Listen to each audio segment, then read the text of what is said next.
Então, Franci Baniwa, que é a nossa conferencista, é do povo Baniwa, né, do noroeste amazônico, do Rio Negro, da terra indígena Alto Rio Negro. Ela é antropóloga, fotógrafa, cineasta, pesquisadora e ativista do movimento indígena. Ela é a primeira mulher do povo Baniwa a se tornar mestre, a ter um título de mestrado. E, atualmente, assumiu recentemente, enquanto titular da Cátedra Olavo Setúbal de Arte, Cultura e Ciência, no Instituto de Estudos Avançados da Universidade de São Paulo. Ela dirigiu o documentário Cupixá, Açuí, Pé e Tá, A Roça e Seus Caminhos, lançado em 2020, e é autora do livro Umbigo do Mundo, que foi construído junto com o pai dela, lançado ano passado, em 2023. Então, com muita honra, vamos receber Franci Baniwa. Puranga Pituna, Sorissa Piai Cupero Inqué, Coacaturete Rafael, Paula, Pessanil Arupia Yurenqué. Boa noite a todos e a todas e a todos. Safran Baniwa, gratidão pelo convite, Rafael e a Paula. Cumprimentar os parentes presentes aqui, saudar a todos. Que bom estar nesse território indígena, né? A primeira vez que eu venho em São Luís. Eu sou do Rio Içana, da comunidade, nasci, cresci, continuo morando numa comunidade indígena, porém, nesse caminho entre comunidade e universidade, né? Traçando esses caminhos, fazendo essas redes. E hoje vou falar um pouco sobre o que é uma escola viva Baniwa, o que é uma escola viva, quem são a escola viva, como ela é pensado, como ela é construído. Acho que um dos maiores desafios nossos como povos indígenas é justamente essa questão do ensino e aprendizado, né? O que é uma educação escolar indígena diferenciada, que é tanto falado? Ela é praticada? Como ela é dentro das comunidades, como ela é construída e pensado dentro dos territórios. No Rio Negro, onde eu moro, são 23 povos indígenas que residem numa única terra indígena, Tucano, Dessano, Piratapuia, Cubeu, Yanomami. Então, uma diversidade, Então, eu vou sentar, gente, que eu vou apresentar daqui a pouco, então fica melhor para mim estar nisso. E é um território que é muito diverso, são muitas línguas, são muitos povos presentes, e nessa felicidade nossa que a gente não tem essas estradas que chegam em São Gabriel da Cachoeira. Então, para chegar em São Gabriel da Cachoeira, e nas comunidades são de canoas, feitas de madeira.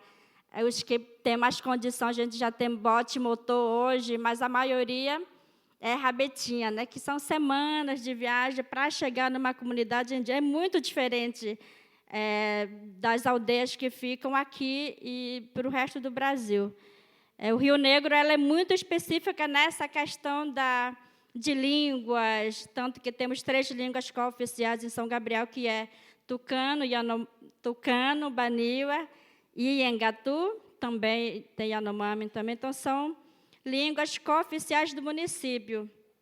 E o município de São Gabriel também é considerado o município mais indígena do Brasil, né, por essa diversidade de 23 povos presentes. Então, nesse momento, eu estou falando apenas de uma comunidade, Baniwa, que a gente 96 comunidades, Baniwa e Curipaco, que moram no Rio Içana. A nossa estrada é um rio. Então, cada comunidade ela fica na beira do rio. E entre umas delas é Assunção do Içana, que em Baniwa é Wanariana, que é ave mergulhão, né, que é carará. Eu preparei um slide com imagens. Na minha dissertação de mestrado, eu quis falar sobre narrativas, sobre oralidade. Eu queria trazer para esse mundo um pouco desse conhecimento do meu pai. Esses cantos, essas narrativas, essas mitologias, essas cosmovisões, essas cosmologias, a partir de um diálogo, né, entre uma filha mulher e o pai, né? Que no Alto Rio Negro essa questão de patrilinear ela é muito forte, que é uma conversa entre pai e filhos. Então, eu, de alguma forma, me senti na obrigação, como pesquisadora, de falar sobre esse conhecimento do meu pai, dos meus avós, dos meus antepassados, desses outros mundos que são invisíveis, mas que, dentro da oralidade narrativa, elas continuam presentes, continuam vivas, através do benzimento, através dos cantos, através da cura, do parto, do pós-parto. Então, ela estava muito presente, mas que a juventude hoje ela já não estava entendendo o significado do benzimento, o significado dos resguardos. Então, me vi muito nessa obrigação como pesquisadora, como mulher indígena, como filha, como mãe, como neta, de fazer esse registro. Nós, pesquisadores, eu, Fran, assim como outros pesquisadores, a gente nasce no berço rico de narrativas, né? Você está na barriga da sua mãe, poder percorrer, né, esse preparo do corpo para o seu nascimento. Você nasce, depois do resguardo, você já vai para a roça. Então, tem toda essa preparação para o seu nascimento, e pós-nascimento tem todo o cuidado entre ervas, defumação, benzimento, para você poder cuidar do seu corpo. Então, explicar um pouquinho, né, para esse mundo ocidental sobre a importância e o significado do meu mundo, a partir das narrativas baniwas. E foi publicado esse livro ano passado pela editora Dante. Tem aquarelas, ilustrações do meu irmão. E o fruto, né, um desdobramento desse livro, saiu o resultado dessa Escola Viva. Essa Escola Viva tem uma iniciativa do Ciclo Selvagem. Alguém conhece, já ouviu falar do Ciclo Selvagem, da editora Dante? Se vocês não souberem ainda, mas tem um site com muito conteúdo. As escolas, professores, os parentes aqui, se vocês ainda não tiveram essa informação, pesquise, porque tem muitos depoimentos, né, de parentes indígenas, não indígenas, tem documentários. Então, recomendo. Praticamente uma biblioteca digital, diria assim, né, nesses conhecimentos indígenas.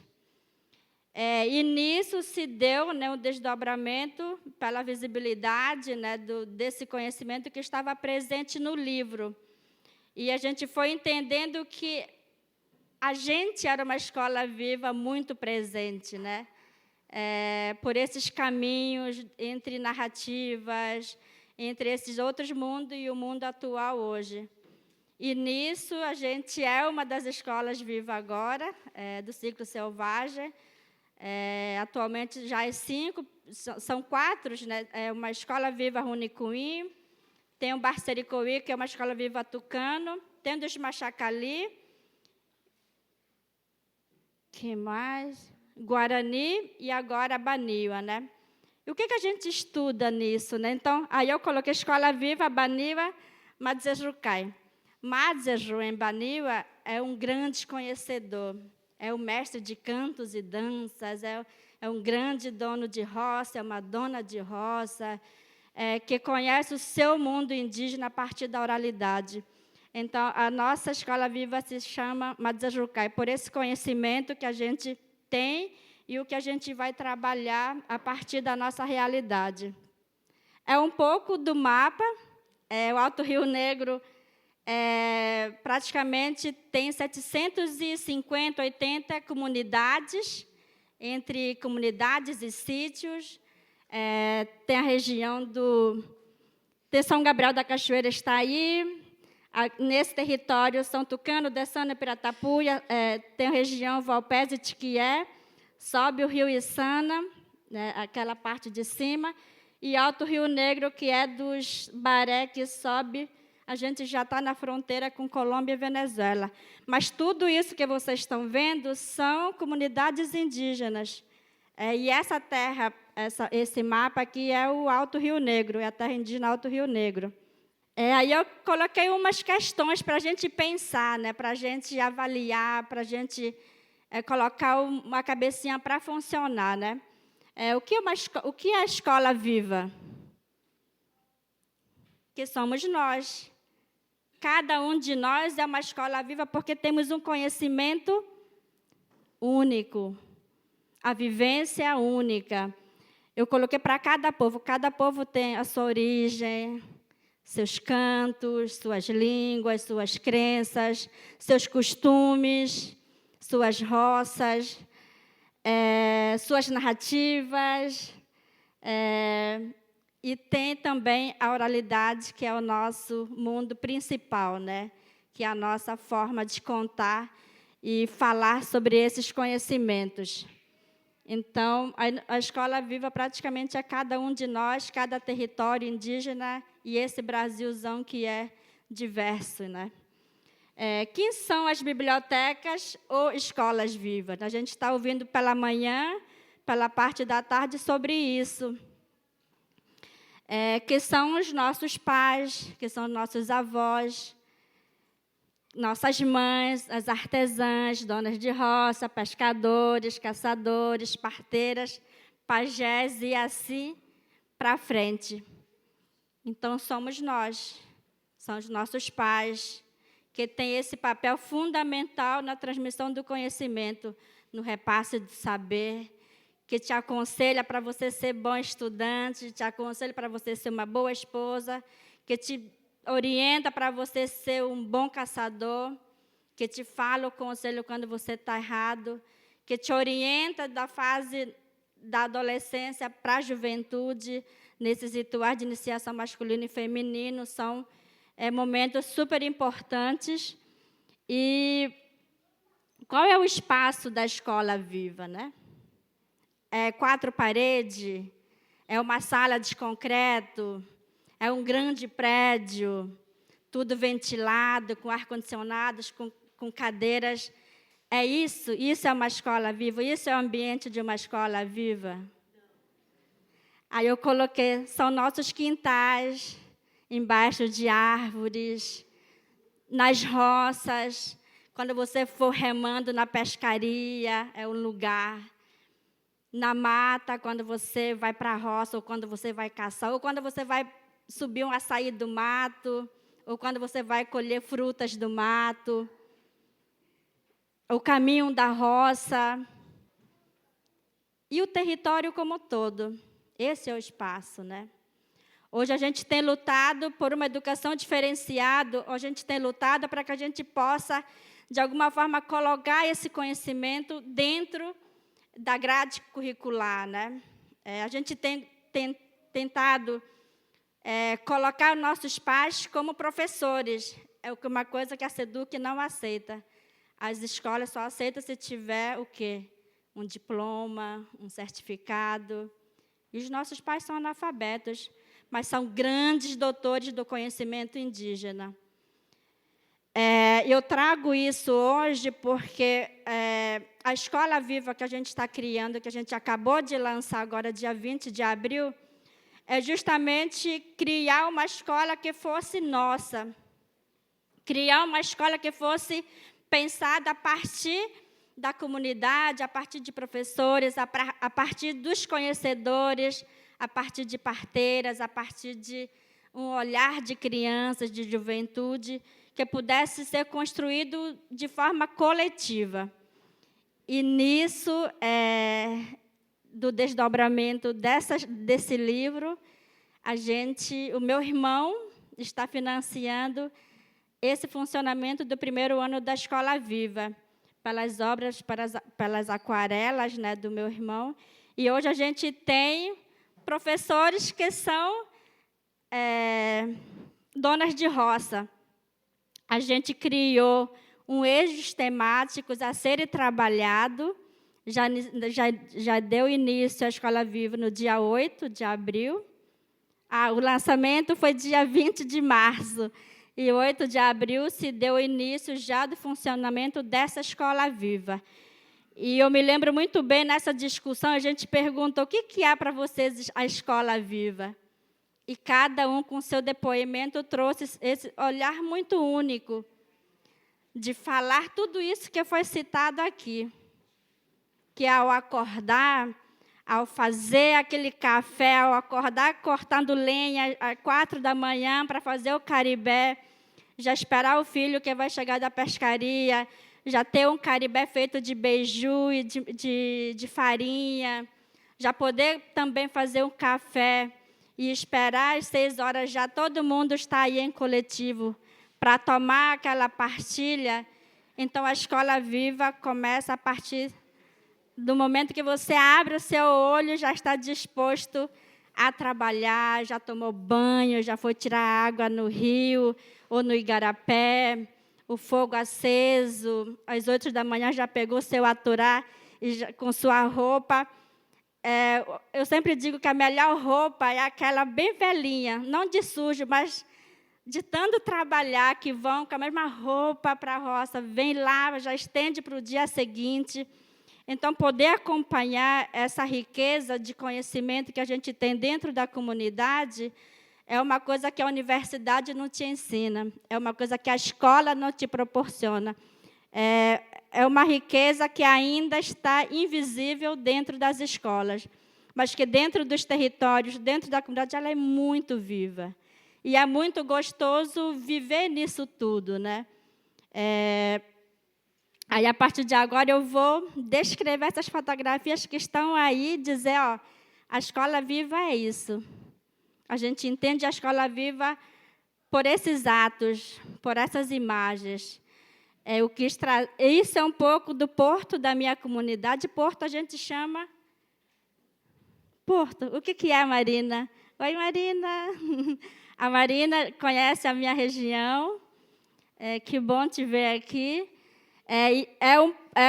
O rio desce para essa direção. Esse é o porto da comunidade. É um território muito bonito, cheio de árvores enormes, e o Rio Negro, no porto, né, da comunidade, tem uma grande praia bem branquinha, como se fosse aquele açúcar refinado, bem branquinho. Então, nossas areias são assim, né, de algumas partes.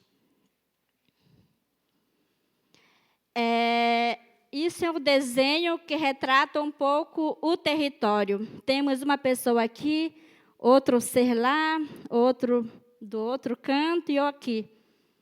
O nosso mundo é protegido por deuses. Yampirikuri, Kali, Dzuri, Kuai, Amaju. E porque quem criou o nosso mundo são os nossos deuses. Cada povo tem o seu próprio Deus, né? E a gente tem esses seres, né? Esses guardiões, esses donos da criação do mundo e da humanidade. E dentro disso tem essa diversidade de animais, de frutas, de árvores, e do ser humano aí fazendo esse manejo, coletando buriti, né? Alguém sabe o que é buriti? Então, ele está coletando, ele está tendo essa vivência no território. Ele cuida e dela ele tira o seu alimento sem precisar passar uma máquina para plantar soja, para plantar o café, para criar gado. É essa relação única que a gente tem com o território, dessa proteção, dessa linguagem de entendimento entre o território e os seres humanos e os animais que ali vivem. Só para demonstrar como é o território e como ela é protegida. Pode passar. Buriti, ela deve ter uns 20, 35 metros. E o meu irmão está lá, subiu, porque lá, se tiver árvores perto, eles dão um jeito de subir, depois passar e cortar, né? Para não derrubar, mas para poder cortar e fazer o manejo. Ele é o autor, ele é o o desenhista, né, o ilustrador do livro. Aqui a gente já está nessa função de tirar o que já está no chão e começar a colocar para o aturar, para a cesta. Pode passar. Aqui já, né, o meu irmão e outro irmão carregando os cachos de buriti e a gente atrás com cestas cheias, né, de aturar, com aturas cheias de buriti. E isso tem um cuidado muito específico, muito único, porque essa a gente vai deixar no lugar forrado com folhas de açaí, aí você coloca em cima esses cachos, você coloca outras folhas em cima, e depois de 3 dias você vai sacudir. Já vai ter umas frutas que já vai cair, você tira essas que caíram, coloca numa cesta e leva para a água. No dia seguinte você tira, já está mole, né? Aí você soca, faz o vinho, é suco para a gente tomar com farinha, que a gente chama chibé, que é farinha feita de puba junto com uma ralada, né? Difícil às vezes descrever isso, né? Pode passar. A roça. Eu sou apaixonada pela roça, eu me considero dona de roça entre 2 mundos. Quando estou aqui, eu sou uma grande pesquisadora, mas quando estou na minha comunidade, eu sou apenas Jafrã. E nada mais. Vou para a roça, capino com minha mãe, carrego, faço farinha, faço beiju. Então, eu faço tudo que uma mulher faz dentro de uma comunidade. Eu não sou vista como antropóloga, pesquisadora, cineasta, escritora, eu sou apenas Fran, uma filha, uma neta que está aí, exercendo essa função daquilo que eu fui preparada. A gente teve um seminário agora no Museu Nacional dos Povos Indígenas, no Rio de Janeiro, e um parente Runicuim fez uma fala belíssima dizendo: eu já saí do meu território, maduro. Eu só fui para a universidade tirar um conhecimento, mas a universidade não vai me moldar, não vai conseguir entrar na minha mente e esquecer aquilo que eu já sei. Eu já sou arco e flecha completa, eu só fui tirar um fogo para trazer para o território.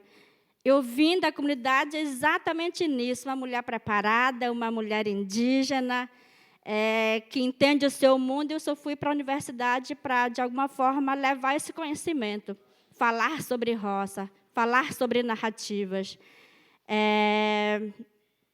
Então, a roça, para os baniuas principalmente, mas para o Alto Rio Negro como um todo, a roça é uma coisa fundamental. É a coisa mais importante, é ter roça. Porque a roça é praticamente o seu mundo de alimentos.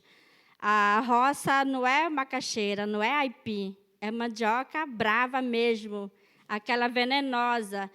E não é apenas um aipim, uma macaxeira que tem, né? São 20 diversidades de manivas. Outras têm 15, outras têm 20, outras têm 30 diversidade de maniva. E cada um com esse jeito único de cultivar a roça. São donas de roças incríveis, porque na roça tem diversidade de pimenta, diversidade de cana, diversidade de batata, muitos cubiu, diversidade de banana, caju. Então, praticamente, a roça é o seu mundo.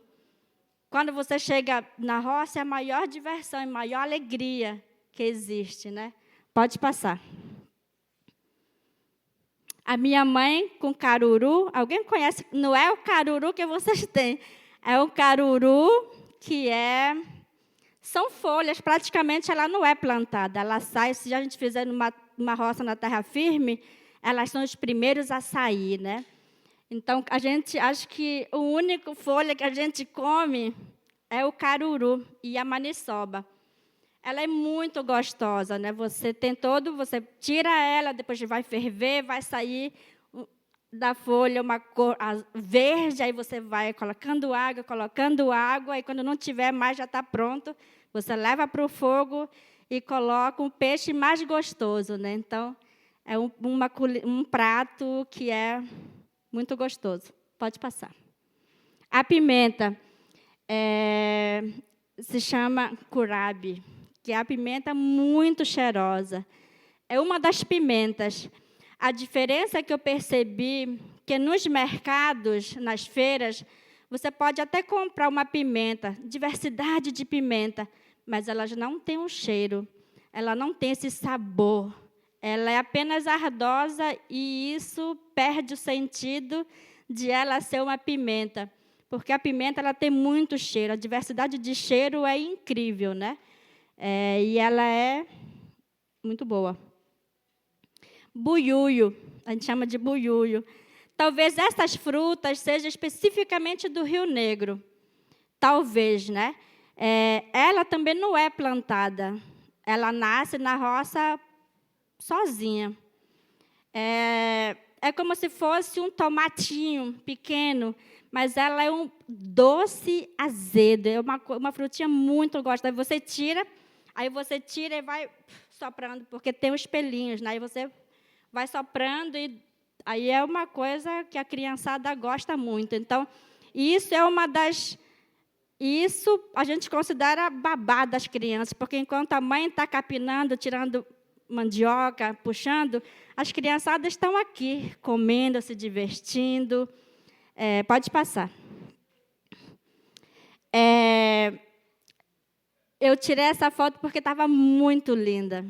Quando você vai para a roça, apesar de ser muito difícil, ser dona de roça deve ser uma das profissões mais difíceis que existe, além do pedreiro, que fica no sol, dos trabalhadores que trabalham com obras. Talvez a dona de roça se associe a isso, porque é chuva, é muito sol, trabalhar com muita força no corpo, né? Tipo, cortar grandes raízes para poder tirar a mandioca da terra. Como diz o parente ontem, muitos hoje, maribondo te picando, é o suor escorrendo no rosto, é a fumaça do fogo que vem, né, o tempo todo te passando praticamente no corpo, depois quando o vento vê que você não está mais aguentando, vem e sopra um pouquinho, depois traz para o rosto. Então, trazer a mandioca com cestas enormes, mas, às vezes, só de ter essa fartura de frutas, acho que isso, quando você chega em casa, é muito gostoso de poder compartilhar o fruto que você tirou da sua própria roça. Essa beleza de cores, tem maracujá, tem buiúio, tem cubil, vai ter cana, tem folha de caruru. Então, essa alimentação sem nenhum agrotóxico. Ela é purinho, sem nenhum veneno colocado na roça. É um conhecimento único e uma alimentação incrível e saudável. Aqui são duas mulheres, são tias minhas. A gente tem uma técnica única de armazenar alimentação, de armazenar comida. Na época de julho, sobe muitos peixinhos. O Rio Negro é grande, então sobe uns peixinhos. Não é porque a gente está comendo peixinho, é porque elas são peixinhos da época mesmo, né, que estão fazendo piracema. Então, às vezes, a gente consegue com mosquiteiro. Aqui eles usam mosquiteiro para fugir do carapanã, né? Lá a gente usa mosquiteiro para pegar peixinho. Então, às vezes, elas tiram folha de pacu, a caatinga, e elas fazem essa arte, essa obra de arte incrível, com o seu conhecimento, e vão levar para o forno, para moquém, que vocês chamam, né? Que a gente chama lá de moqueado, ou a gente vai moquear, né? Pode passar. Eu achei essa arte incrível. Como que a nossa relação tem a ver com conhecimento de vespas, cabas. No Rio Negro é caba. Para cá é vespa. E como que elas conseguem fazer essa casa, uma arquitetura incrível, um design que nenhum ser humano... Não, mentira, o ser humano já conseguiu fazer, mas fazer isso com esse conhecimento é uma coisa muito admirável, porque quando você tira ela e mergulha o que está dentro, são coisas inacreditáveis, né? A forma como pensaram a sua casa, a forma como fizeram a questão de geometria, de pensar quantas vespas estarão lá, como que vai ser colocado as ovas, né? Os ovos dentro, né? Então, todo uma vida dentro, né? Uma narrativa, uma cosmologia que a gente tem em relação entre humanos e essas vespas. Pode passar. Vocês conseguem perceber a felicidade? Essa felicidade é uma coisa que as nossas crianças dentro das grandes cidades não têm. Essa liberdade que, infelizmente, nem todos os parentes têm. Que seus territórios foram retirados, que outros estão no processo de retomadas, outros estão nesse processo de se redescobrir, tentar lutar por um território. E essas crianças do Rio Negro ainda têm essa liberdade de ser feliz, de jogar bola, de, depois da aula, mergulhar nesse rio e de entender o seu próprio mundo, de conhecer o seu próprio lugar, de saber que eles podem mergulhar, que não vai ter uma pedra, não vai ter um toco, e se tiver, eles vão saber. Então, essa liberdade de explorar o seu mundo, o seu espaço, a sua comunidade. E essas crianças são a prova viva de que a escola viva são esses momentos, essas conexões entre essa praia, esse rio. Eles estão tendo uma infância feliz, uma infância de que a gente pode ter esse lugar de preservação, de cuidado e de um conhecimento milenar, né, do lugar. Pode passar. Dentro das comunidades indígenas, a questão da coletividade e da partilha, ela é muito forte. E isso é para todos os povos indígenas, essa partilha. Quando eu cheguei no Rio de Janeiro, fiquei muito assustada, porque eu vi que não tinha centros comunitários para de manhã tomar o caribé, levar o quiampira. Quiampira é peixe com pimenta. Porque a gente, dentro da comunidade, você acorda já comendo caldeirada de peixe, com beiju, com farinha. Aqui não, vocês acordam com um cafezinho, né? Com pão, com biscoito. E isso mata a gente. Porque não enche bucho, né? Vocês tomam cafezinho, daqui a pouco, meia hora, você já está com barriga roncando, né? Meu pai sempre diz que para você trabalhar, você tem que estar com barriga cheia, porque você vai fazer esforço, você vai trabalhar, você vai trabalhar coisas pesadíssimas. Então, você tem que estar bem alimentado. Então, de manhã, você já come. Então, toda manhã, quando tem os parentes na comunidade, temos o radioporte. Eu descobri que é radioporte recente. A gente chamava de alto-falante. O Jahuri, a primeira vez que foi para a minha comunidade, 4 da manhã, alô, alô, alô, bom dia, cunhado, primo, 4 da manhã. Aí começaram a colocar um forró, música aleatória. Era calypso, era forró, era cuximawara. Aí o Jahuri, nossa, vocês odeiam dormir, hein? Não, e isso 4h30 até 6 da manhã. Então, você não vai dormir mais. Então, às vezes, quando tem um trabalho comunitário, você pode dizer, vou ouvir uma música e eu vou acordar. É um toque de acordar, sabe? E eu acho muito incrível, porque o cacique da comunidade é muito animado, né? Então, acho que a comunidade já está acostumado com isso, nesses bom dia, cunhado, gestor, e assim por diante. Então, sempre a gente tem essa partilha. Outros levam café, outros levam quiampira, quem tem bolacha, biscoito, leva biscoito. E a gente tem essa partilha da coletividade. E nas grandes cidades, você não conhece nem o seu vizinho do apartamento. Às vezes, o seu vizinho não te dá nem um bom dia. Às vezes você sente falta dessa parte de dizer, vizinho, vamos fazer o almoço. Vizinho, vamos tomar um cafezinho. Aqui não existe, aqui a individualidade ela é muito forte.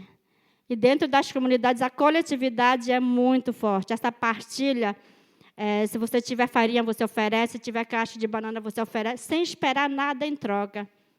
Sem dizer, vou te dar um peixe, depois você me dá um peixe. Você deu de coração, porque é uma coisa muito nossa, né? Pode passar. A escola viva também são essas artes que nossos pais fazem. Aqui é o arumã. Arumã é uma matéria que a gente usa para fazer cestarias. Cestarias baniuas, urutu, jarro, balaio. E outros povos também têm esse mesmo material. E que entra esse conhecimento único. Aqui está o território todo. O arumã está em um lugar, xixi está num lugar, crajiru está em outro lugar. Então, cada matéria-prima está em um lugar diferente. Então, a Escola Viva traz essa conexão. Onde está? Que tipo de arumã? Qual é o ponto ideal para eu poder cortar um arumã? Será que quando tem 4 folhas, 2 folhas, 3 folhas? Então, o propósito da Escola Viva... aí já é o segundo processo, né? De raspar o arumã. Na foto é meu pai, que é um grande artesão. Ele está raspando para tirar uma casquinha verde e depois ele tem umas aqui que ainda estão natural. Aí depois ele vai para o mato pegar xixi, que é tipo um ingá próprio para isso. Aí ele tira uma casca, aí depois volta, isso, já mistura com crajiru. Depois disso, ele vai pintar, um por um. Aí, depois disso, ele vai tirar o estalo um por um no dedo, tipo, sabe? Aí, depois disso, que ele vai para confeccionar as peças. Então, praticamente, é um processo que leva um tempo, né? Até o aluno ser especialista de tirar o talo, como o professor, ele já está preparado, já está formado para ser um grande artesão.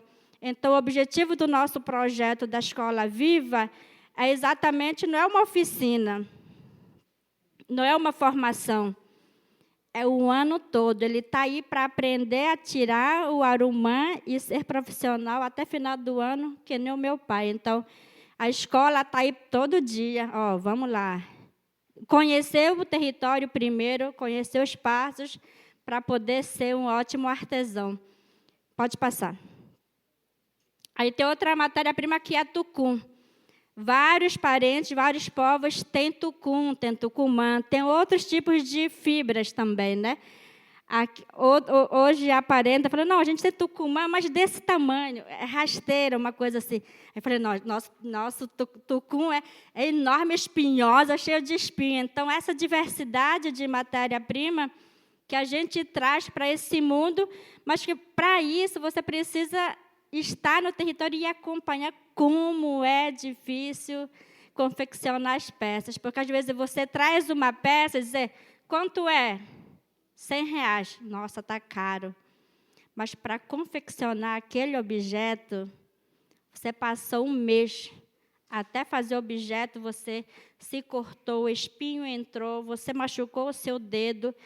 É muito difícil, é muito trabalhoso. Fazer essa arte requer esse conhecimento e essa técnica ancestral que é repassada de geração em geração, a forma como deve ser.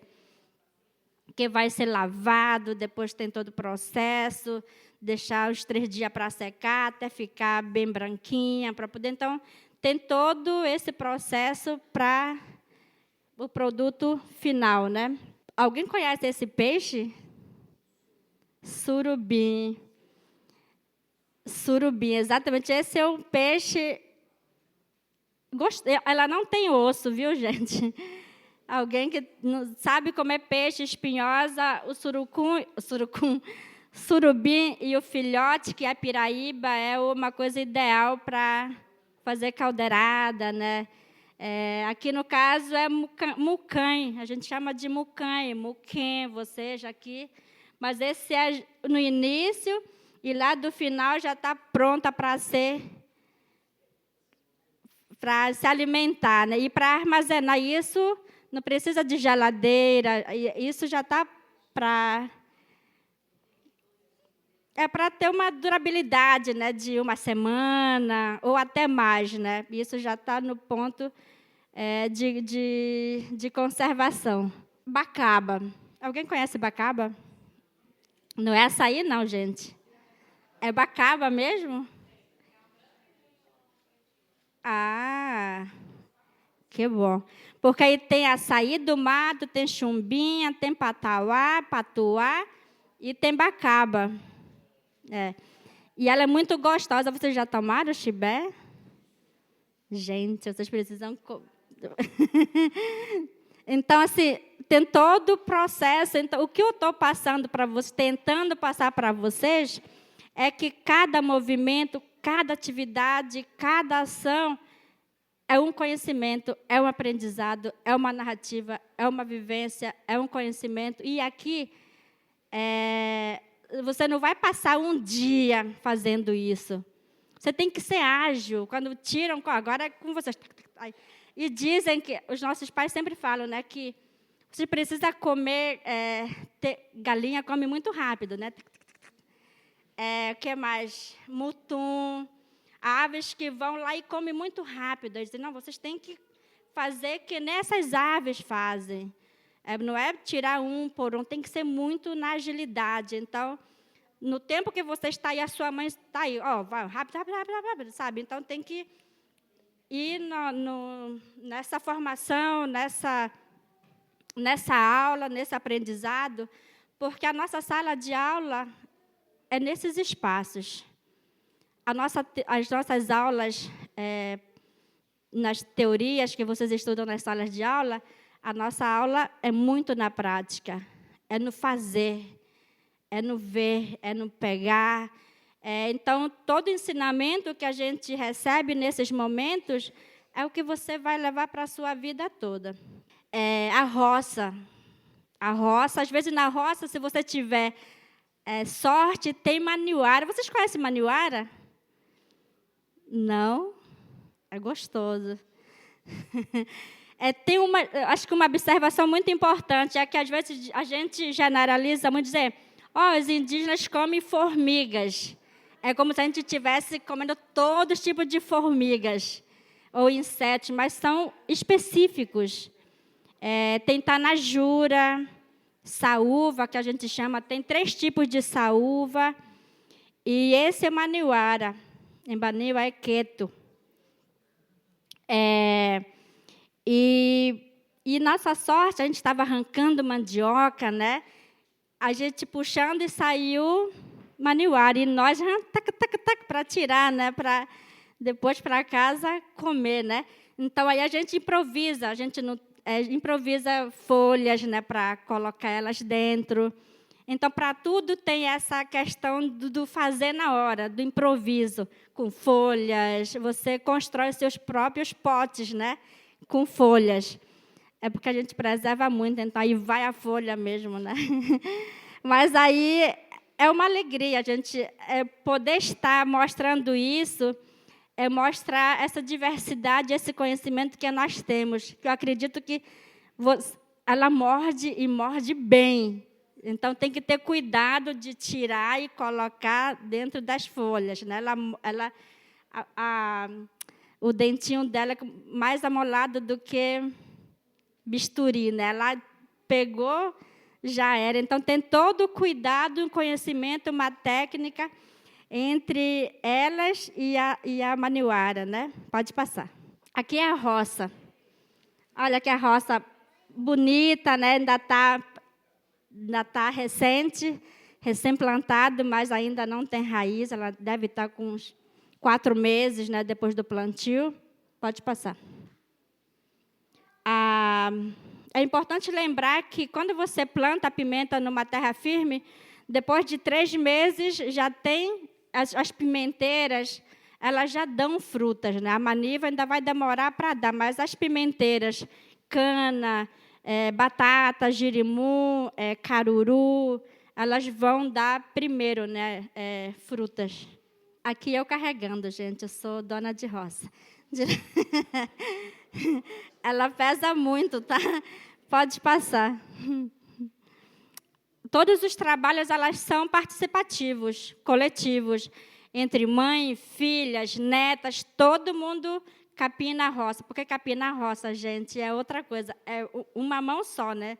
Se você for ágil, você vai de 2, mas, às vezes, aqui é um terçado, aqui você vai capinando, né? Então, todo o cuidado que a roça precisa, porque se você não cuidar, a mata, vem o capim, vem as árvores e você perde a roça.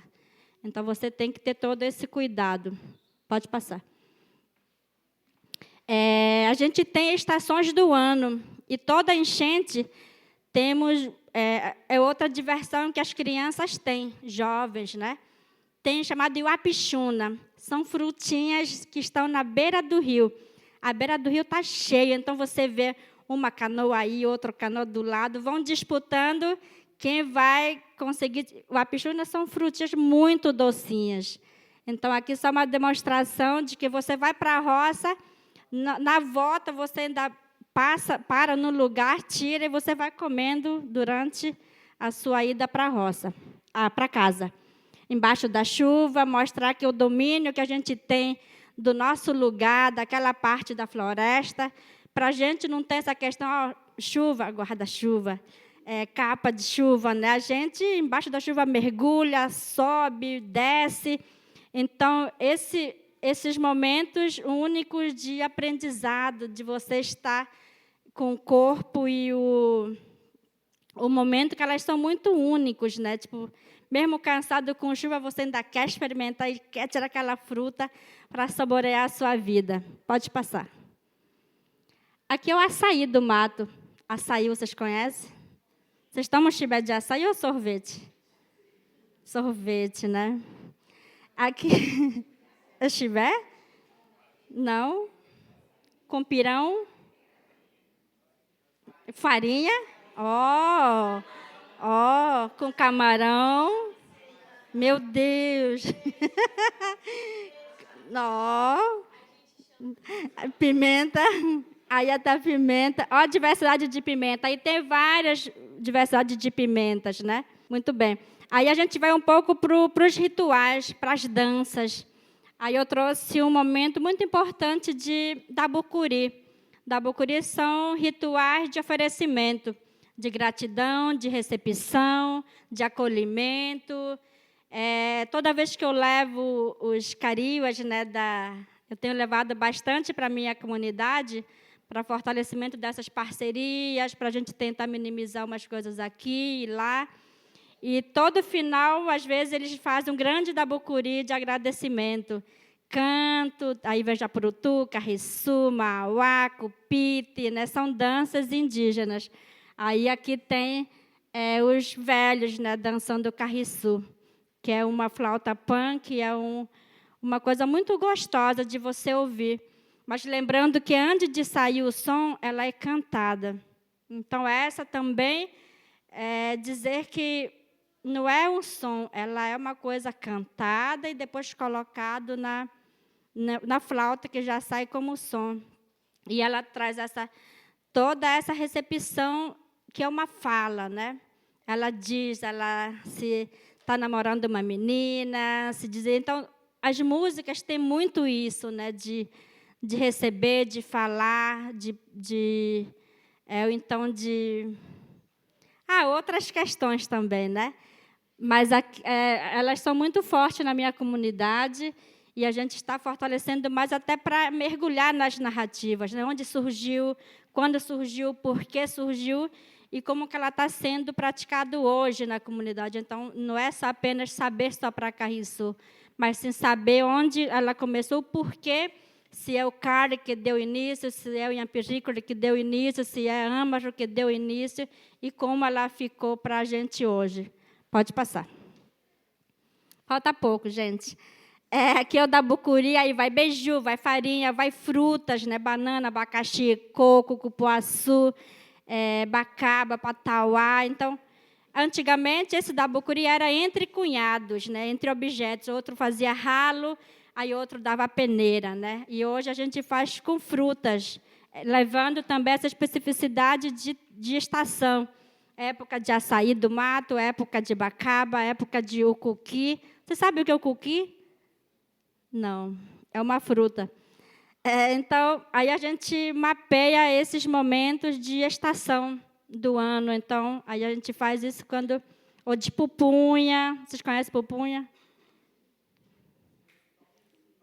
Isso, vocês comem palmito, a gente come fruta. No Rio Negro é fruta. Pode passar. É o beiju. Esse beiju é feito de mandioca. Aí tem uma técnica para fazer, né?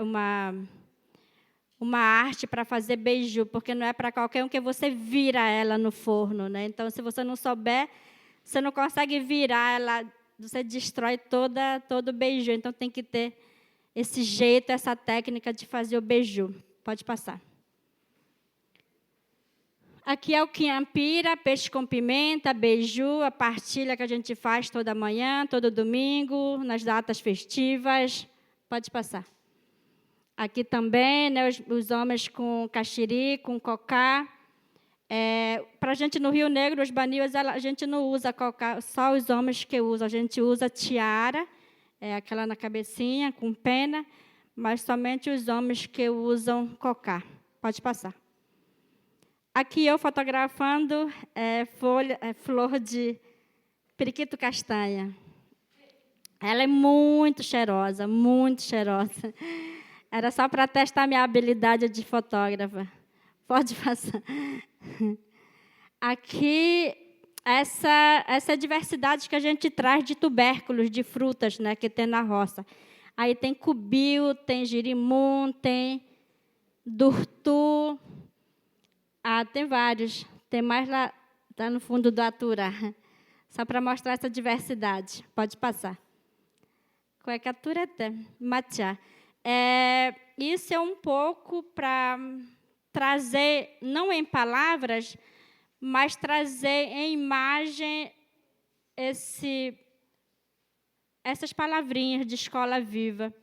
É trazer um pouquinho essa essência e essa cor dos territórios, seja ela de frutas, seja ela a questão da oralidade, seja a questão das narrativas, mas entender o nosso próprio mundo, o nosso próprio espaço e dizer que o nosso conhecimento, a nossa sabedoria é uma grande ciência indígena e que muitos pesquisadores têm bebido dessas fontes, dessas narrativas, desse conhecimento dos nossos pais, dos nossos avós.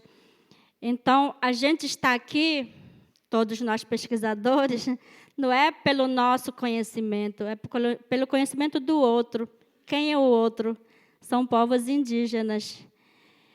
Então, pensar hoje, como pesquisadores, nessas parcerias entre territórios e universidades, entre ações dentro dos territórios, pensar junto com a coletividade o que eu, pesquisador, posso contribuir com o território que eu pesquisei, com o território que eu quero ajudar.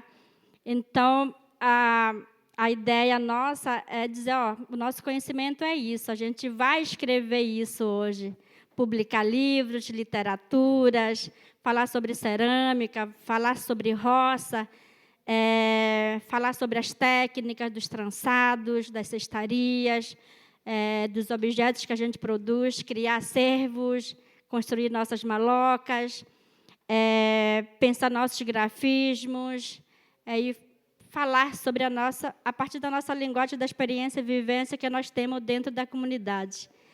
Que a gente possa ser que nessa sementinha bonita, amarela, mas que a gente possa florir, que a gente possa escutar, que a gente possa aprender e que a gente possa somar com os povos indígenas na questão de repensar as nossas escolas e que possamos ter mais escolas vivas, que possamos ter mais desejos para falar e a gente poder ouvir, e que a gente possa criar um acervo riquíssimo para as futuras gerações. E é isso. Obrigada.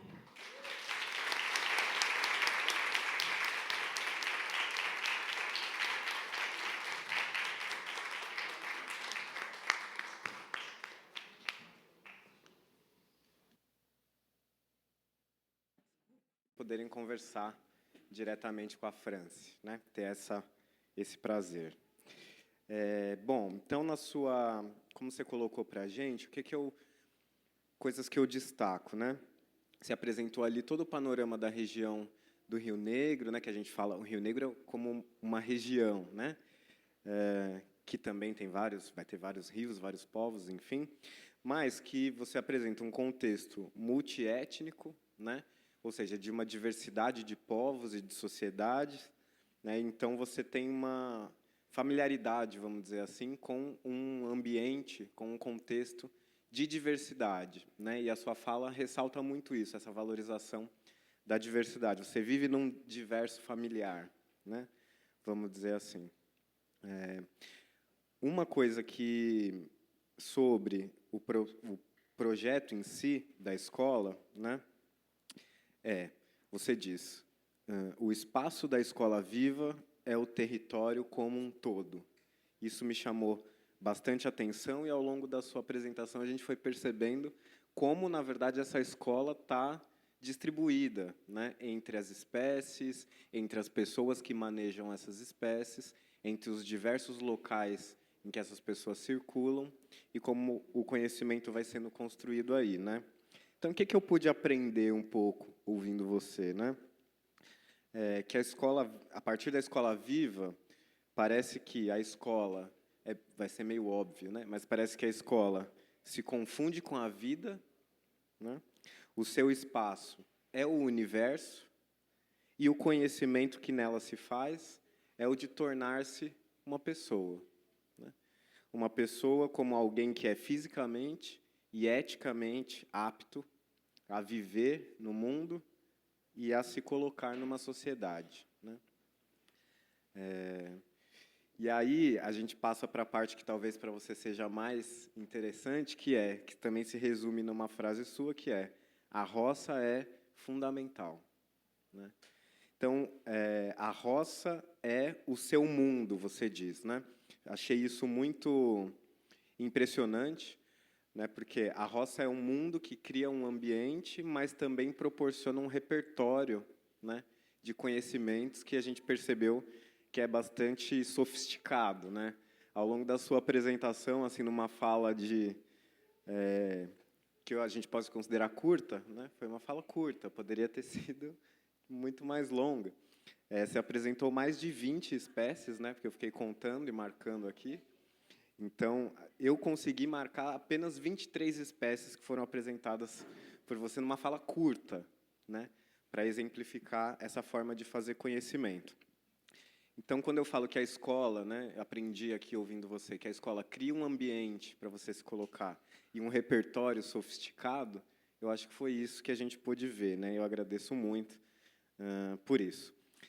Falando da roça, que eu acho que é uma coisa que te interessa, né?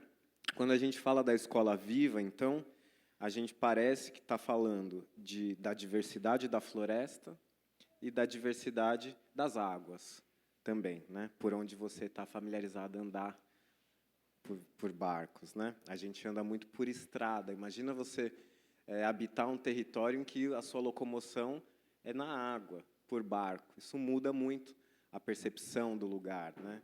De como viver nesse lugar. Bom, mas agora a parte mais chatinha, assim, é que o que eu achei muito forte, né, e me fez sentir muita coisa, na sua apresentação, enfim, o que parece que esse projeto coloca, é que há uma dimensão que a gente poderia chamar de que o projeto da Escola Viva é propriamente uma estética, ou seja, ele apresenta uma implicação entre a experiência sensível e a produção de conhecimento que se dá na própria experiência da vida, né? Ou seja, Você falou que é de tocar, de ver, de sentir, e isso produz conhecimento, né? Então, não estou falando uma estética como o belo da arte, mas uma estética como, enfim, um conceito antigo, ultrapassado, né? Aristotélico, assim, né? Que é essa implicação entre o sensível e o inteligível, né? Isso ficou muito evidente para mim, eu achei muito impressionante. Outro comentário para finalizar, assim, né? Essa relação entre, então, a roça, uma roça que uma família pode ter no seu terreiro, no seu quintal, né? E essa experiência com a diversidade que a roça proporciona, né? E algo que na sua fala é muito claro aqui, a roça também é um exemplo de beleza, né? Uma roça bela.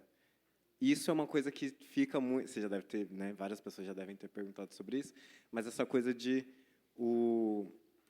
uma boa roça expressar uma coisa bonita, né? Ou seja, a roça também dá essa referência estética aqui em relação ao belo, né? E por fim, a relação entre roça, diversidade, beleza e a felicidade, né? Que é algo que está assim transbordando na sua fala e também nas imagens que você mostrou. Bom, então, como a roça é fundamental, foi muito importante você, claro, não abrir mão de todos os seus títulos que são reconhecidos, mas você se apresenta como uma dona de roça, né? E eu acho que é sobre isso que a gente deve falar, né? Ao te considerar uma grande intelectual.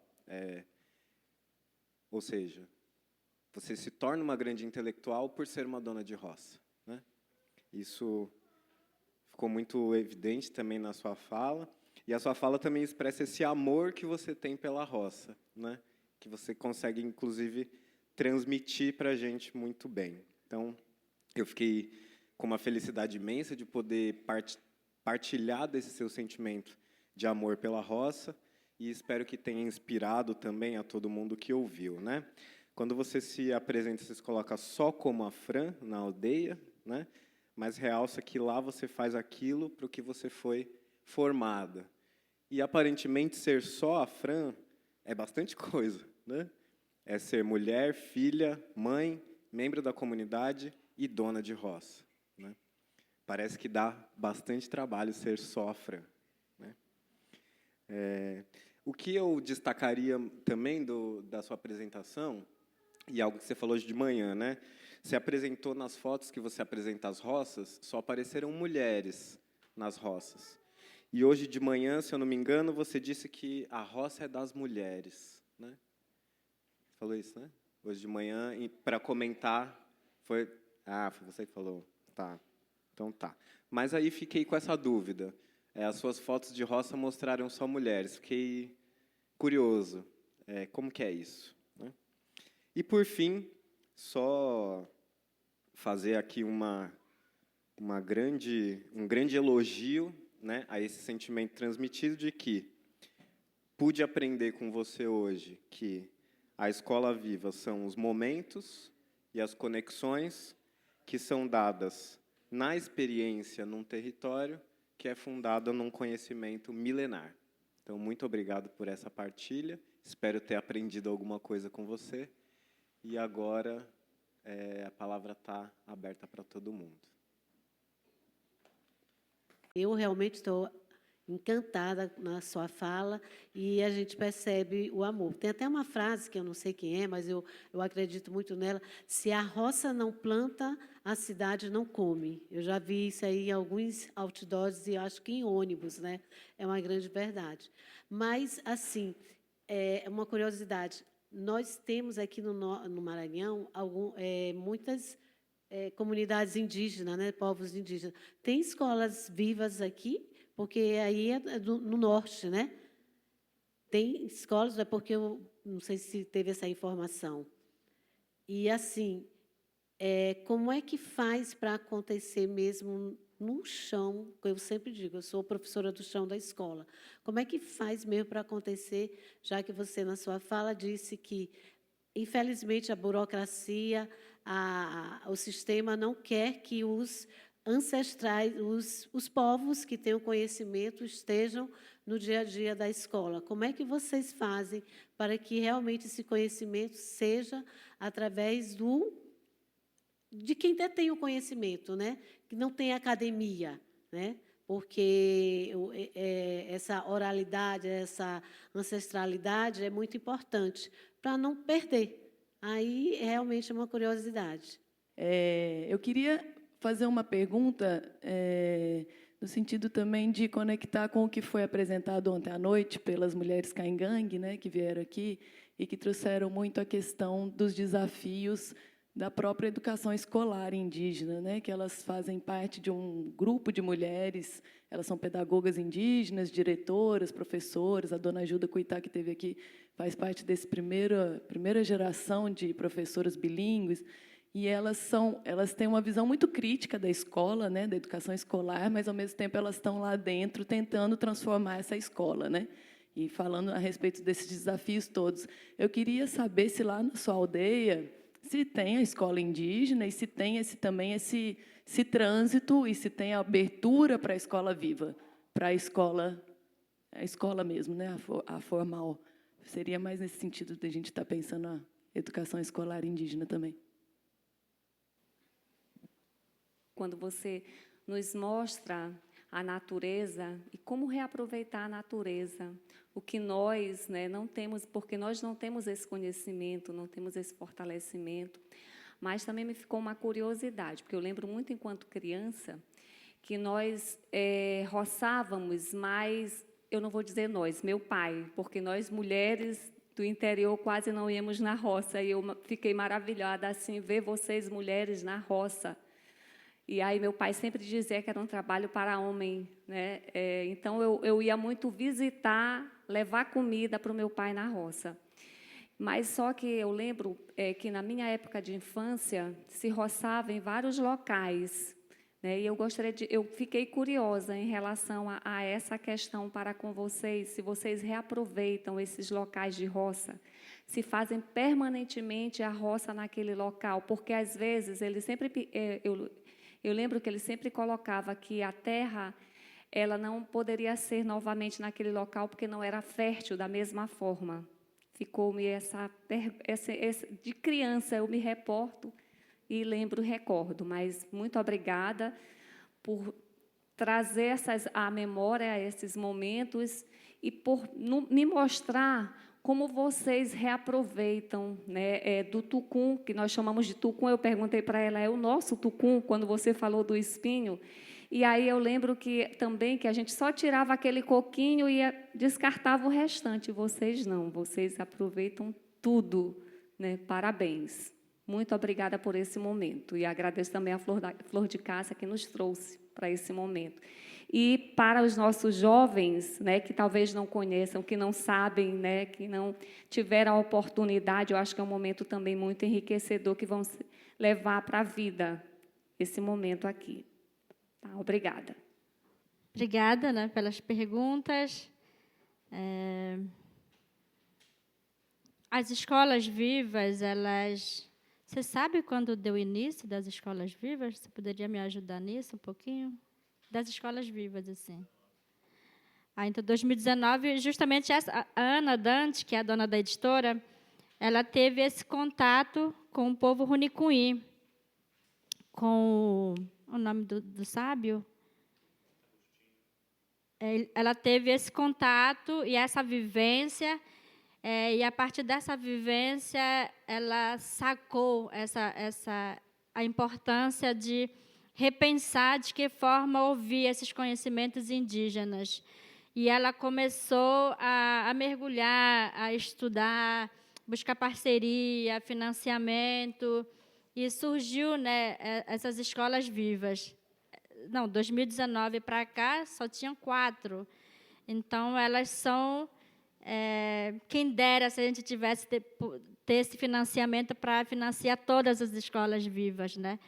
Mas, infelizmente, a gente tem muita burocracia, a gente não tem, o Ciclo Selvagem não tem esse apoio todo, então, ela procurado com muito cuidado. Tipo assim, a gente só é escola viva por meio do livro, que é a vivência dos baniwas, de uma comunidade.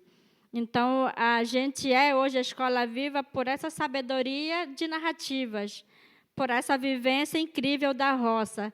Em todos os contextos que eu vou falar, eu sempre me sinto orgulhosa de ser uma mulher indígena baniwa, de ser do Rio Içana, de morar na aldeia desde sempre, de manter esse vínculo muito forte entre a universidade e as mulheres e a comunidade do meu povo. Jamais passou pela minha cabeça dizer, estou fazendo mestrado, você doutora, o meu povo que fica aí, eu estou bem.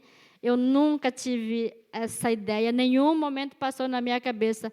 O meu maior orgulho e motivo é, vou para a universidade e ajudar o meu povo. Então, o meu objetivo, a minha meta sempre foi dar algo de retorno para a minha comunidade, que já está acontecendo, com algumas iniciativas, projetos.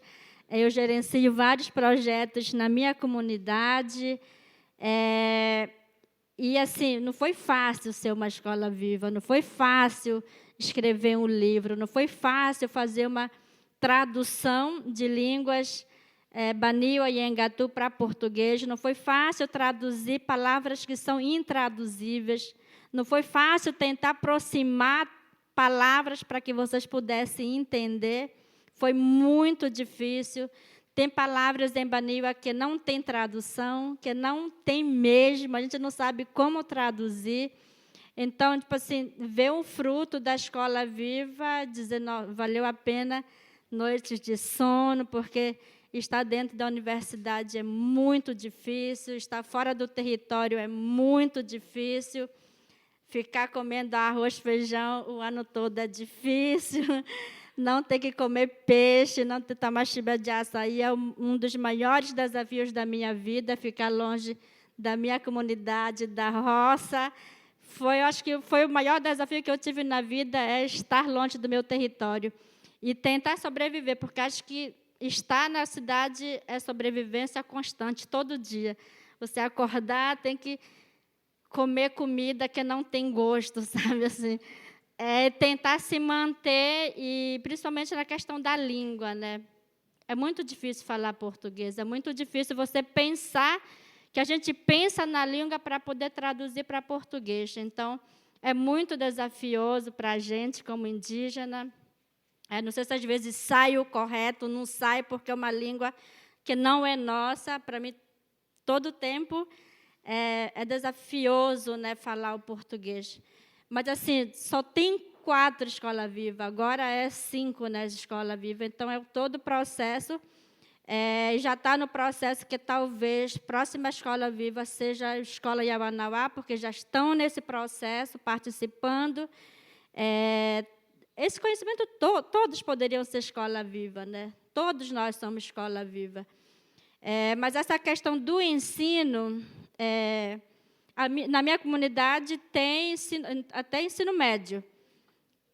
Educação indígena é diferente. É uma escola indígena, mas não tem nada de indígena, porque o conteúdo programático é ocidental. Por mais que você diga, educação escolar indígena, aí eles colocam formas próprias de educar. 45 minutos. O que você aprende em 45 minutos? Você não dá um passo para ir para a mata, para pegar matéria-prima, já acabou 45 minutos. Como é que as nossas crianças vão aprender a saber de tudo, a ter geografia, história, matemática, do nosso ponto de vista? Não tem como. Por mais que a gente diga, SEDUC, Estado, município, a gente quer porque às vezes um professor que é professor nas formas próprias de educar, não sabe nem tecer arumã, como é que ele vai ensinar os alunos, se ele precisa ser ensinado também. Então, é um dos grandes desafios. Quem sabe é o meu pai, é o meu tio, é minha avó, é minha tia, mas elas não podem, porque são analfabetas.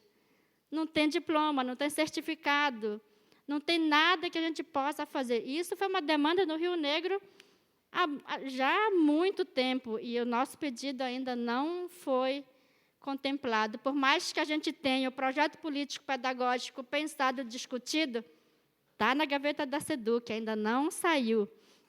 Então, a partir do momento, eu tenho uma preocupação muito grande da juventude, na questão da língua, na questão de serem artesãos. Eu queria que eles pudessem ter um olhar de ser empreendedores, que fosse no ramo de moda, mas que não pudesse. Eu tive essa reunião séria com a comunidade e falei, se eu pudesse não deixar minha filha ir para a universidade, eu não deixaria, porque 5 anos passar por racismo, preconceito, longe do território, é muito difícil. É por isso que tem um grande número de suicídios, de parentes que saem dos territórios para a universidade e vai na bebida, eles acabam sendo mortos. É porque isso é um dos grandes desafios. A gente está falando hoje do suicídio, é um dos grandes desafios dos parentes dos jovens indígenas que não tiveram essa formação toda, terminam o ensino médio, vão para a universidade e não conseguem concluir, porque é muito difícil. Então, se eu pudesse não deixar minha filha para a universidade, mas que pudesse se reinventar na comunidade, mostrar o que é nosso, pensar algo, que tem muita coisa para fazer dentro do território, tem muita potência para fazer projetos, iniciativas dentro do território. Então, acho que a gente precisa de pessoas que pudessem, estar com a gente e dizer, estou aqui para ajudar você nessa iniciativa. Vamos pensar o que a nossa juventude precisa, o que as mulheres precisam, o que os artesãos precisam, o que nós precisamos, o que a comunidade precisa. Então, a partir disso, eu vi que o meu pai é um grande conhecedor, um grande sábio. E eu vejo que, quando meu pai sai da comunidade, a comunidade fica parada. Porque quem puxa carriço é meu pai, quem puxa cantos é meu pai, quem puxa danças é meu pai. Aí eu falei, tem algo errado, tem algo que eu preciso fazer. Às vezes, eles vão com flautas, mas eles não estão soprando. Quem está soprando é meu pai e o seu Antônio Almeida, os netos do meu pai. Mas o resto dança, sim, mas não estão soprando. A minha meta era, preciso fazer algo, eu quero que até final do ano todo mundo tenha essa formação. Porque a gente está conseguindo dinheirinho para pagar aquele conhecedor e ser professor. Hoje a gente tem 12 turmas, a gente tem 12 professores. Quem são eles? Parteiras, ceramistas, artesãos, donas de roça.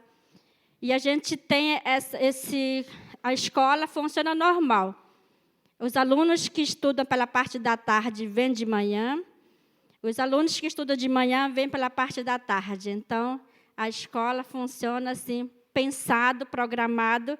Os conteúdos, não são conteúdos, as práticas foram escolhidas pela comunidade, a escola, a forma foi pensada pela comunidade toda, e acho que é um sonho realizado, sabe? Que não é uma oficina, não é uma formação, é uma escola do ano todo, seja de pinturas, de narrativas, temos literaturas infantis, temos literaturas indígenas. Essa escola a gente vai na prática e na teoria. A gente vai fazer na prática, mas vamos registrar tudo, para sair vídeos, para sair uns filmes, para sair livros, né? Mas essa questão, acho que assim, a gente só conseguiu pela insistência, por sonhar, por ver que algo precisava ser feito. Não é porque alguém disse, você vai ser escola viva. Foi uma luta, foi uma conquista, foi um trabalho que foi feito. E quanto à roça, a roça, a floresta é incrível, né? Você faz uma roça, dependendo do cuidado que se você for uma mulher que cuida da roça, você planta, arranca, replanta, vai arrancar de novo, replanta, aí depois ela já se torna capoeira. Ela se torna floresta de novo, aí você vai fazer a roça para outro lugar. Você faz a mesma coisa Agora, se você for péssima dona de roça, sua única plantação, arrancou, não soube cuidar, já está capoeira de novo. Mas precisa saber cuidar, porque fazer roça é muito difícil. Os homens têm esse trabalho muito difícil para derrubar dias. Às vezes, antigamente, quando era só de machado, o meu pai falava que ele derrubava um mês sozinho, porque só em uma árvore ele ficava uma semana derrubando. Então, a mulher tem esse papel do cuidado, do zelo. É como se a roça, praticamente a roça, é como se fosse um filho. Porque é o mundo, é uma cosmologia entre roça e a mulher, entre a roça e os povos do Rio Negro, é uma coisa muito forte. A gente não vive sem beiju, sem farinha, sem pimenta. É impossível a gente comer algo sem pimenta, sem farinha, sem beiju. Então, a roça, para a gente, é o nosso coração, é um ser humano. A gente sabe que a roça é um ser humano. O dono da roça é o Cari para a gente, né, os baniwas. Que do seu corpo, do corpo do seu filho, na partir do momento que ele foi pintado, colocado um cocá de diversidade de cores, de pinturas, é que surge nessa diversidade de alimentação, cana, tubérculos, tudo, né, a partir do corpo do filho do Cari. Então, o Cari, ela não morreu, ele se tornou o vento, que é o Cari Taj, né, que é o Cari hoje é vento.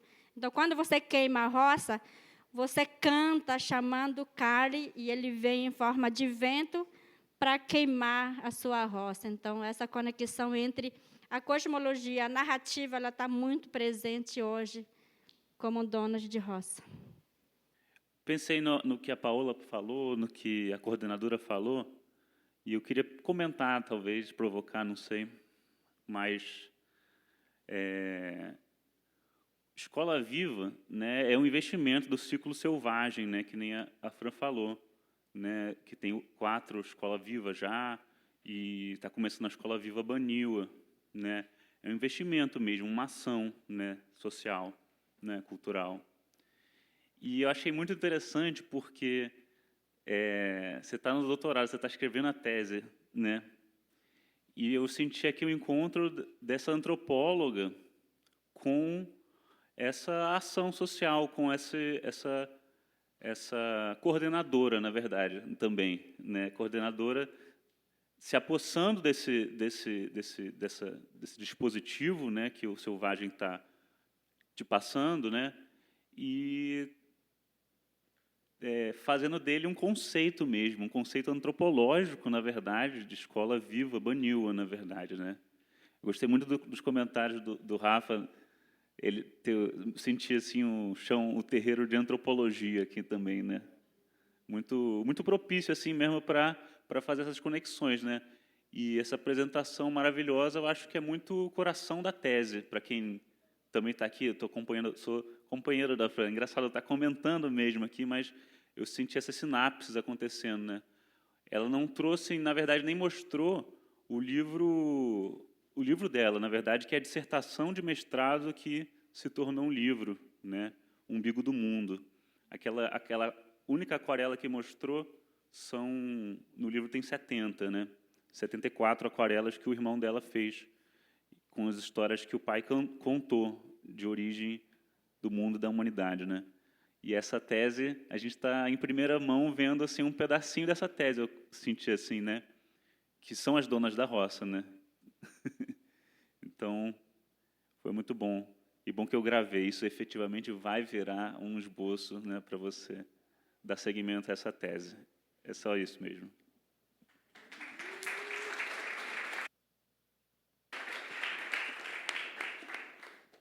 Obrigado por trazer um pouco desse teu histórico, dessa tua cultura, dessa tua vivência. Acho que para os nossos alunos é maravilhoso, porque nós somos professores, por mais que a gente se esforce, a gente jamais vai chegar perto do que tu conseguiu trazer para eles, né? E o que me chamou a atenção foi que você falou que vocês são do Alto do Rio Negro, né? E que a estrutura é bem difícil, né? São dias chegar na sua aldeia, né? E as estradas são nos rios, porque o acesso é mata fechada, é difícil de fazer pavimentação, difícil de chegar, é muita dificuldade, na verdade. E aí vem essa situação dessa transição, né? Do mundo civilizado para as aldeias, né? E a gente que mora, né, nessa parte, a gente fica às vezes preocupado se isso não vai atrapalhar um pouco na cultura de vocês, né? Essa invasão da civilização no mundo nativo, né? Até que ponto isso pode ser prejudicial? Eu lembro que aqui no Maranhão tinha um município tem um município chamado Santo Amaro, que antes de fazer a estrada era 1h30, 2 horas de pau de arara, numa estrada de areia. O acesso era horrível. E a gente, na época da faculdade, se preocupava muito com a pavimentação, né, com a chegada da estrada, porque a gente imaginava que o turismo poderia invadir essa aldeia de pescadores, que era uma comunidade, o turismo poderia destruir, mas, por outro lado, a gente também teria que se preocupar com o desejo do povo, né? O povo queria essa estrada, o povo necessitava dessa estrada, que tem que ver os dois lados, né? O lado daqui e o lado de lá. E a pergunta é, por mais que a gente se preocupe com a questão da cultura, de não perder todo esse processo, a gente queria ouvir da parte de vocês qual o desejo, qual a necessidade que vocês têm, né? Você falou que tem alguns barcos, já tem barcos a motores, porque se não for, o tempo é muito grande. E aí eu queria saber se vocês têm esse desejo de levar mais tecnologia, internet, acesso a vários outros tipos de tecnologia, para a gente também entender o lado de vocês, né? Porque não adianta a gente só pensar daqui, porque para a gente é fácil. A gente tem carro, tem estrutura, tem internet, tem TV, tem sinais, mas e vocês? Vocês têm desejo ou necessidade de terem isso? Isso vai ser bom? Ou isso pode atrapalhar, né? Ou pode perder alguma coisa da cultura de vocês, né? Essa era a minha dúvida. Eu queria ouvir da parte de vocês, porque ninguém melhor do que vocês mesmos para contar para a gente o que vocês desejam e precisam. Obrigada, professor. Rio Negro tem chegado, a gente já está com esse desenvolvimento todo tecnológico da internet, né? São 700 comunidades, mais ainda, né? Um pouco. Mas temos uma federação do movimento indígena, chamado Federação das Organizações Indígenas do Rio Negro, FOIRNE. Aí temos o Instituto Socioambiental, aí temos a FUNAI também, e a FOIRNE tem sido essa referência da luta, né, na garantia dos direitos dos 23 povos. Eu acho que a gente só é o que é hoje por essa preservação toda, porque essa força, essa potência do movimento indígena. Porque acho que se não fosse o movimento indígena, se não fossem organizações indígenas regionais que estão aí nas comunidades, acredito que a mineração estaria dentro, o desmatamento estaria dentro, criação de gado estaria dentro. Mas hoje estamos nessa preservação linda, né, ainda, mas é uma luta, né, para manter isso, porque tem muitas empresas, muitas pessoas que são favoráveis à mineração, e isso é um dos maiores problemas e desafios. Mas a questão de tecnologias, a FOIRNE e os parceiros têm colocado, porque antigamente era radiofonia, continua sendo radiofonia. O nosso meio de comunicação era só radiofonia. E hoje a maioria das comunidades, pontos estratégicos, já tem acesso à internet. Primeiro era GESAC, para alguns pontos. Agora já temos Starlinks, né? Então, algumas comunidades têm recebido, né, para manter esse contato, justamente para o movimento indígena, para facilitar a comunicação das lideranças também. Então, essa tecnologia tem chegado para as comunidades já agora. Né? Em 2024, acredito que a maioria já tem acesso à internet. Mas aí vem um problema junto também, né? Como usar a internet. Porque as crianças da minha comunidade, chamei a atenção, inclusive, nessa reunião, quando eu cheguei, tinha uma fila de criancinhas. Uma fila, assustador, cada um com um celular. Aí eu falei, gente, isso tem algo errado. Porque essas crianças ainda não têm condição de comprar um celular. Que eu, inclusive, só tive o celular quando eu trabalhei. Aí a gente foi uma conversa muito séria, porque aí as crianças estavam deixando de tomar banho na praia, de brincar de pira, de jogar bola, para estar aí no celular. Então, são questões que também é muito bom, mas também é desafioso para a comunidade. É isso.